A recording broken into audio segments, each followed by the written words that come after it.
안녕하세요. 태풍 영상입니다.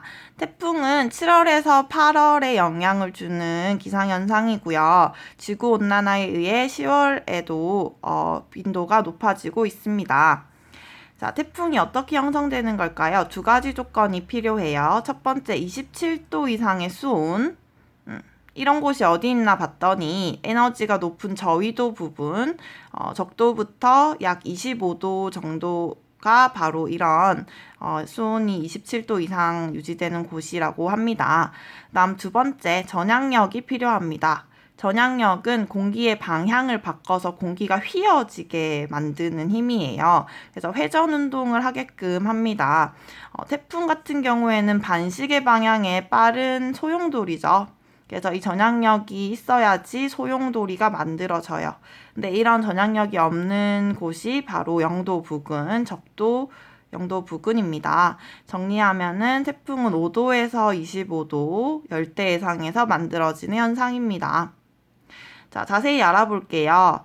열대해상이기 때문에 고온 다습한 환경이고요. 여기 위에 있는 공기가 바다에 의해서 따뜻한 상태가 되겠죠. 그래서 위에 있는 공기보다 아래에 있는 공기가 더 온도가 높아져요. 이렇게 밑에 있는 공기가 따뜻하고 위에 있는 공기가 차가운 상태를 불안정한 상태라고 이야기하고요. 따뜻한 공기는 가볍기 때문에 찬 공기 위로 가려고 합니다.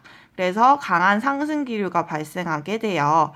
공기가 상승한다. 수증기가 상승하면은 올라가서 물방울, 즉 구름이 되겠죠. 이러한 과정을 응결이라고 합니다. 자, 이렇게 수증기가 응결이 되면은 에너지가 방출이 되게 돼요. 그래서 수증기가 가지고 있던 에너지가 방출돼서 나온 에너지, 그러니까 즉 숨어 있다가 잠복해 있다가 나온 에너지다라고 해서 이런 에너지를 잡열이라고 하고, 이 잡열이 바로 태풍의 에너지원이 됩니다.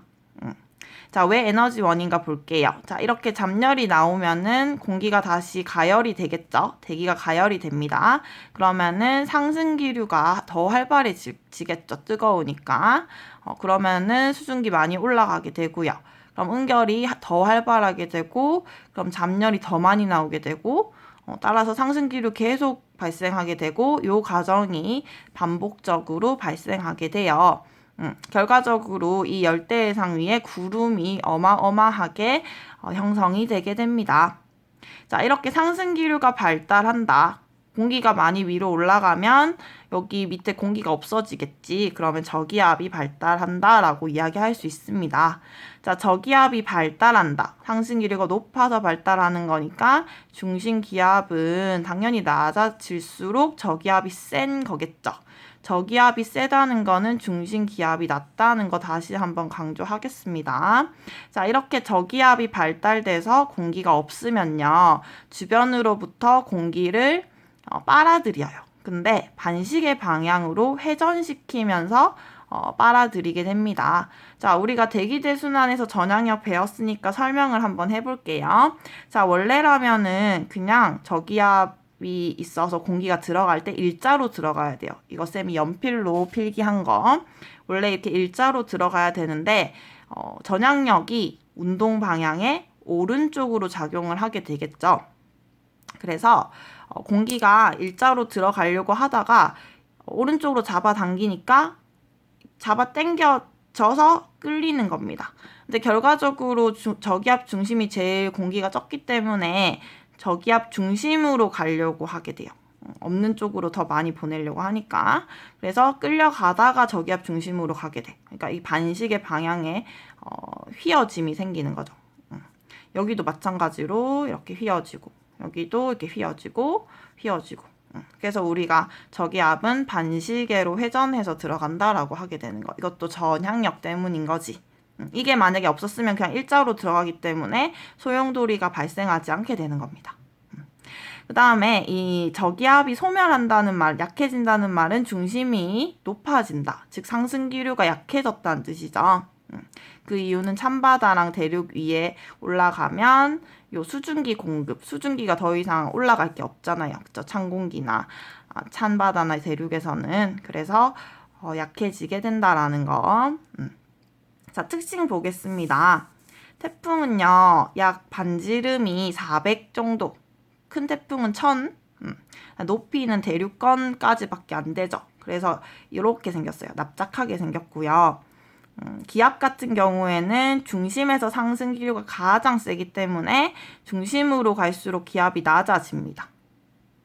다음 속도 같은 경우에, 회전 속도 같은 경우에는 회전 반경이 짧아지는 중심으로 갈수록 속도가 커진다. 근데 이게 가군동량 보존에 의해서다. 회전 반경이 짧아질수록 각 속도, 회전 속도는 커져야 보존이 되니까. 그래서 이런 물리적인 법칙에 의해서 이렇게 되는 거고요. 근데 중심에 갑자기 속도가 빡 줄어든 여기는 왜 그렇다? 너무 회전 속도가 빠르다 보면은 바깥으로 튕겨져 나가는 원심력이 커지기 때문에 더 이상 들어가지 못하게 되는 겁니다. 그래서 결과적으로 태풍 중심에는 속도가 너무 빨라서 생긴 요 태풍의 눈이 있는 거지. 그래서 여기는 공기가 부족하기 때문에 위에 있던 상층 공기가 이렇게 내려옵니다. 그래서 하강 기류가 있고요. 하강 기류가 있으니까 단열 수축, 기온 높아지고 맑다. 이거 다 하나의 과정인 거 아시죠? 그리고 바람이 약합니다. 이런 특징이 있어요. 다음에 진행 경로 보겠습니다. 자, 진행 경로는 대기대 순환으로 인해서 0도 30도 무역풍이고요. 30도 60도 편서풍이에요. 근데 태풍은 5도에서 25도에서 만들어지는 놈이라서 여기에서 이렇게 대충 생겼다고 보면은 처음에 무역풍 지대에서는 무역풍 때문에 요렇게 이동했다가 그 다음에 편서풍 지대에 들어오면은 다시 동쪽으로. 그래서 이런 포물선 경로를 그린다. 그 다음에 이제 어느 쪽이냐에 따라 속도가 조금 다르다는 거. 자, 오른쪽에 있으면은 주변 공기, 무역풍과 편서풍의 방향과 비슷해서 속도가 가속돼, 빠르고요. 그 다음에 왼쪽에 있으면은 주변 공기랑 반대로 회전을 하기 때문에 속도가 느립니다. 그래서 이동 경로를 기점으로 반원을 잘랐을 때 오른쪽은 회전 속도가 빨라서 위험 반원, 속도가 빠를수록 피해가 크겠죠. 그 다음에 얘는 속도가 느리기 때문에 왼쪽은 안전 반원이라고 부르게 돼요. 그다음 마지막으로 풍향 변화 보겠습니다. 자, 우리나라가 이렇게 있고 태풍이 파란 색깔 경로로 지나간다 했을 때 자, 태풍이 1, 2, 3번 위치에 있을 때 풍향 한번 보겠습니다. 자, 1번 위치에 있을 때 자, 태풍은 굉장히 강한 저기압이기 때문에 주변 공기를 빨아들여. 근데 빨아들이는데 반시계 방향으로 빨아들이죠. 그래서 이 태풍이 있는 쪽으로 이렇게 반시계 방향에 공기를 그려주면 됩니다. 이게 바로 바람이지. 그래서 이렇게 불다가 2번 위치에 오면은 마찬가지로 반시계 방향, 여기도 반시계 방향.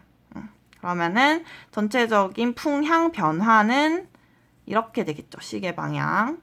그다음 반대쪽도 해보면은 반시계 방향입니다. 자, 지금 요 내용 한번 외워보도록 하죠. 자, 태풍의 오른쪽에 있을 때는 속도가 어떻고 빠르고요. 위험 반원입니다. 그 다음에 태풍의 오른쪽에 있을 때 풍향 변화는 시계 방향이죠. 그래서 OEC로 외우시면 쉽다라고 수업 시간에 얘기했습니다. 자, 이런 태풍은 결국에는 요 저위도의 에너지를 고위도로 수송하는 역할을 하는 현상이 된다는 것까지 하겠습니다.